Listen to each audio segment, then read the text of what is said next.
Hi students, मैं हूं रोशन शर्मा और मैं आज आपको पढ़ाने वाला हूँ ICSE 7 बायोलॉजी का 5 किंगडम क्लासिफिकेशन किंगडम फंगाई। ये पार्ट 4 है। इससे पहले पार्ट 1, पार्ट 2, पार्ट 3 जिसने नहीं देखा है वो सब देख लीजिएगा। मैं इस चैप्टर में क्या पढ़ाने वाला हूँ, characteristic of fungi, nutrition in mould, respiration in mould, useful fungi, harmful fungi. तो शुरू करता हूँ। तो किंगडम फंगी, तो रेनी सीजन में आपने देखा होगा कि जो ब्रेड वगैरह अगर आप छोड़ दोगे थोड़ा देर तक तो उसमें कॉटन जैसा एक ग्रोथ हो जाता है। ठीक है, वाइट वाइट कलर का आपको देखने को मिलता है ना। और या आप रोटी को भी छोड़ सकते हो या चीज़ को भी, आप किसी को भी छोड़ोगे तो उसमें कॉटन जैसा ग्रोथ पाओगे। और वो जो कॉटन जैसा ग्रोथ जो है उसको हम लोग कहेंगे फंगस। ठीक है, और प्लूरल फॉर्म में इसको हम लोग कहते हैं फंगी। तो it includes mould, yeast, mushroom and toadstools. Sir ये सारे एग्जांपल हैं। तो फंगी का कुछ कैरेक्टर है वो डिस्कस करते हैं। फंगी जो हेट्रोटॉपिक है, ठीक है, और इनमें क्लोरोफिल नहीं होता तो ये अपना खाना नहीं बना सकते। ठीक है, या तो ये सेप्रोफाइटिक होंगे। ठीक है, मतलब क्या ये डेड एंड डिके मैटर से अपना न्यूट्रिशन लेंगे या उसके ऊपर डिपेंड रहेंगे, या ये पैरासाइटिक होंगे। पैरासाइटिक मतलब ये किसी दूसरे होस्ट के बॉडी में रह के उनका जो न्यूट्रिशन है उसमें से ये खाना लेंगे या उसके ऊपर ही डिपेंड रहेंगे। ठीक है, तो या तो ये सेप्रोफाइटिक होंगे या पैरासाइटिक होंगे या कुछ कैरेक्टरिस्टिक है ना। आगे और देखते हैं, ये एक तो देख लिया हमने। ठीक है, ये जो है यूजुअली नॉन मोटाइल है और इमूवेबल है, ये मूव नहीं कर सकता। इसका जो साइज है वो स्मॉल, माइक्रोस्कोपिक, लार्ज। स्मॉल भी हो सकता है, माइक्रोस्कोपिक ईस्ट भी हो सकता है या लार्ज मशरूम भी हो सकता है। मतलब साइज कुछ भी हो सकता है, छोटा बड़ा, है ना। जनरली क्या है, ये एरोबिकली रेस्पिरेशन करते हैं। ठीक है, दे रेस्पायर एरोबिकली। ठीक है, एरोबिकली मतलब क्या है, जो जिसमें ऑक्सीजन का यूज़ किया जाता है। इनका जो है मल्टी सेलुलर बॉडी होता है, लेकिन सिर्फ ईस्ट को छोड़ के। ईस्ट में एक्सेप्शन है, ईस्ट जो है वो यूनिसेलुलर है।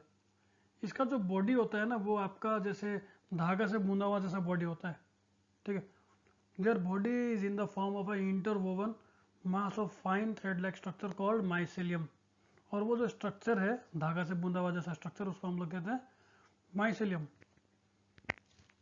और हर एक इंडिविजुअल जो होता है, इंडिविजुअल थ्रेड जो होता है, एक एक सिंगल सिंगल थ्रेड, क्योंकि पूरा थ्रेड से बूंदा हुआ जो स्ट्रक्चर है पूरा पूरी स्ट्रक्चर को माइसेलियम कह रहे हैं, लेकिन अगर सिंगल सिंगल थ्रेड को हम लोग कहते हैं माइसेलिया। ठीक है, और जिसको हम लोग हाइफे भी कहते हैं। इनका जो सेल वाल है ये जो है टफ कॉम्प्लेक्स शुगर से बना हुआ है, जिसको हम लोग कहते हैं चिटिन। ठीक है, ये जो है एसेक्सुअली रिप्रोड्यूस करते हैं बाय स्पोर फॉर्मेशन। लेकिन अगर कंडीशन फेवरेबल ना हो तो ये रिप्रोड्यूस कर सकते हैं, सेक्सुअली भी रिप्रोड्यूस कर सकते हैं। तो एग्जाम्पल ऑफ किंगडम फंगी में जो है मोल्ड आता है ना। तो हम लोग मोल्ड के बारे में कुछ जानेंगे। पहला है कि मोल्ड का न्यूट्रिशन, मोल्ड में न्यूट्रिशन कैसे होता है। तो मोल्ड जो है ये सेप्रोफाइटिक होता है। ठीक है, इसको सेप्रोफाइटिक कंसिडर किया जा सकता है क्योंकि ये जो है it depend on, it feed on dead और डेड डैम्प डिकेइंग मैटर। सड़ा वगैरह, सड़ा खाना वगैरह या सड़ता हुआ चीज़ जो भी है उसके ऊपर डिपेंड रहता है, जैसे कि ब्रेड, जाम या सड़ता हुआ फ्रूट्स। इनको खा के ये इनसे न्यूट्रिशन ले लेता है। कुछ मोल्ड हैं जिनको हम लोग पैरासाइटिक कंसिडर करते हैं। क्यों?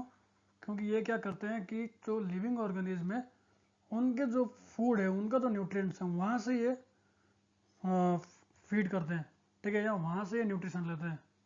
उनके खाना से, लिविंग ऑर्गेनिज्म का खाना से ये अपना न्यूट्रिशन ले रहे हैं।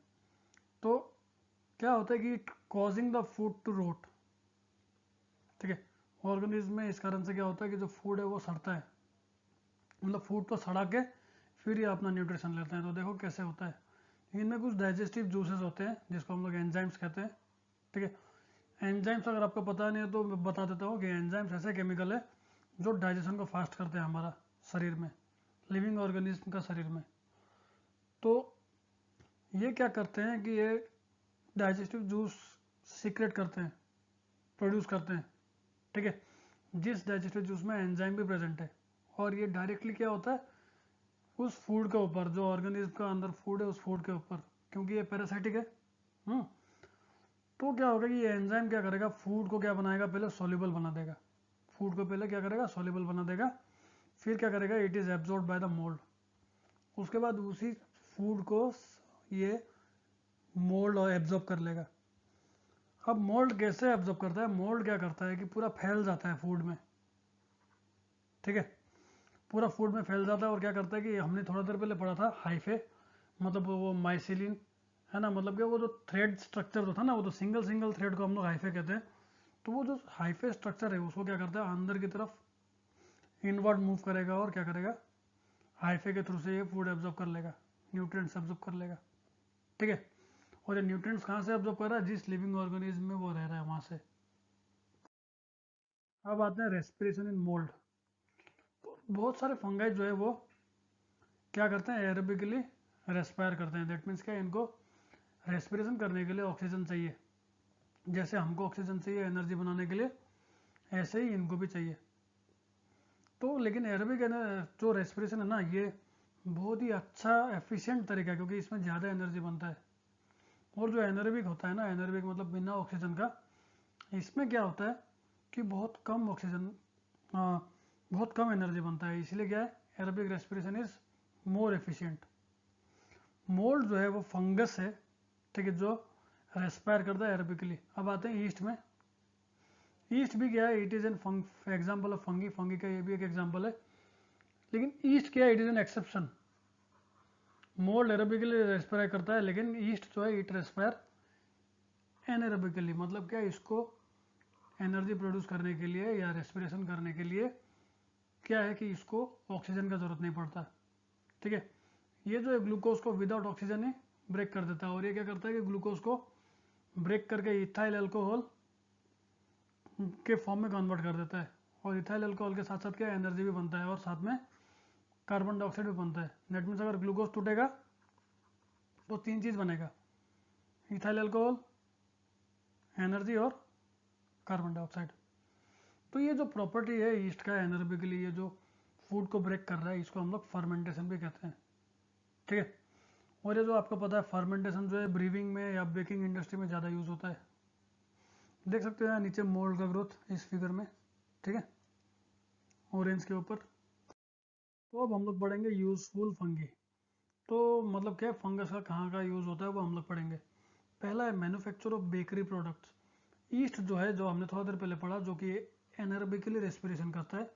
तो ईस्ट जो है वो बहुत सारा बेकरी प्रोडक्ट्स को बनाने में यूज़ किया जाता है, ठीक है। और ईस्ट जो है यही एक ऐसा चीज़ है जिस कारण से हमारा ब्रेड जो होता है वो हल्का बनता है और फ्लफी बनता है, थोड़ा स्पॉन्जी। वाइन्स का मैन्युफैक्चर के लिए ईस्ट जो है ये वाइन्स बनाने के लिए भी यूज़ किया जाता है, ठीक है। होता क्या है कि जो शुगर होता है, शुगर सॉल्यूशन, उसको ये फर्मेंट कर देता है ईस्ट, और इसको कन्वर्ट कर देता है क्या, कार्बन डाइऑक्साइड और अल्कोहल में। Used as vitamin.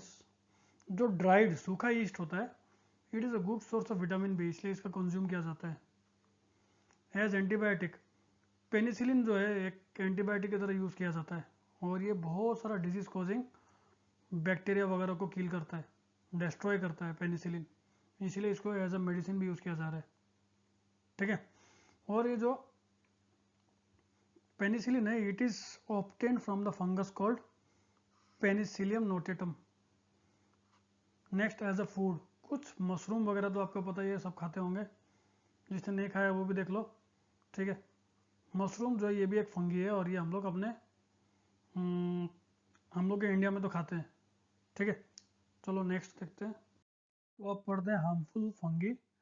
तो फंगी और डिजीज़ का क्या लेना देना है, तो देखो, कुछ फंगी जो होता है वो ह्यूमन को इन्फेक्ट करते हैं, और कुछ डिजीज़ होता है इनके कारण से हमको। जैसे कि एक डिजीज़ का नाम है एथलीट्स फुट, दूसरा है थ्रस। एक कॉमन जो है वो है ओरल थ्रस, जिसमें जीभ सफ़ेद हो जाता है। ये कुछ कॉमन फंगस इन्फेक्शन है, और ये बहुत ही माइनर है, बहुत ही माइनर और इजीली क्यूरेबल है। फंगल इन्फेक्शन जो है ये बहुत सीरियस प्रॉब्लम कर सकता है किसको, जो एड्स पेशेंट जो होते हैं उनको। प्लांट में भी ये कुछ डिजीज कॉज करते हैं, जैसे कि जिस डिजीज का नाम है late blight of potato and tomato.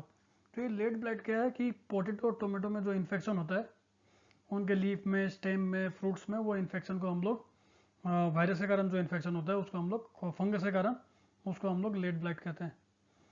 Next is food spoilage. Fruits, vegetable, meat, dairy product, bread, ये सारे स्पॉइल हो जाते हैं due to certain fungus, specially क्या, मोल्ड्स के कारण। नेक्स्ट है पॉइजनस फंगी। तो हमने बहुत सारा एग्जाम्पल पढ़ा था, उसमें से एक जो है टोडस्टूल और कुछ मशरूम। तो मशरूम से जो भी देखा तोड़ लिया खा लिया, ऐसा नहीं कर सकते, क्योंकि इसमें कुछ कैटेगरी है कि कुछ मशरूम खाने के लायक होते हैं और कुछ पॉइजनस होते हैं। वैसे कुछ टोडस्टूल छोटे छोटे फंगी, ठीक है, टोडस्टूल आर पॉइजनस, तो it can cause death also, so थोड़ा सोच समझ के खाना जरूरी है। मोर टू नो में क्या है, मशरूम के बारे में थोड़ा पढ़ेंगे। तो मशरूम जो है वो एक फंगी है जो कि मॉइस्ट सॉइल, गीला सॉइल में उगता है, या तो ट्री के ट्रंक में, तो ट्री का जो मोटा वाला हिस्सा होता है उसके बाहर। देखना व्हाइट व्हाइट आप लोग देखोगे तो पेड़ वगैरह ध्यान से देखोगे तो आपको दिखेगा, या डेड वुड, ये सब जगह में मशरूम उगता है। और मशरूम जो है 20 से 30 सेंटीमीटर तक का हाइट अटेन कर लेता है, ठीक है। ये जो है रियल माइक्रो ऑर्गेनिज्म नहीं है। मशरूम जो है it is rich source of protein, और बहुत सारा मशरूम जो है वर्ल्ड में different part type of mushroom खाया जाता है, लेकिन कुछ वैरायटी जो है मशरूम का वो पॉइजनस है।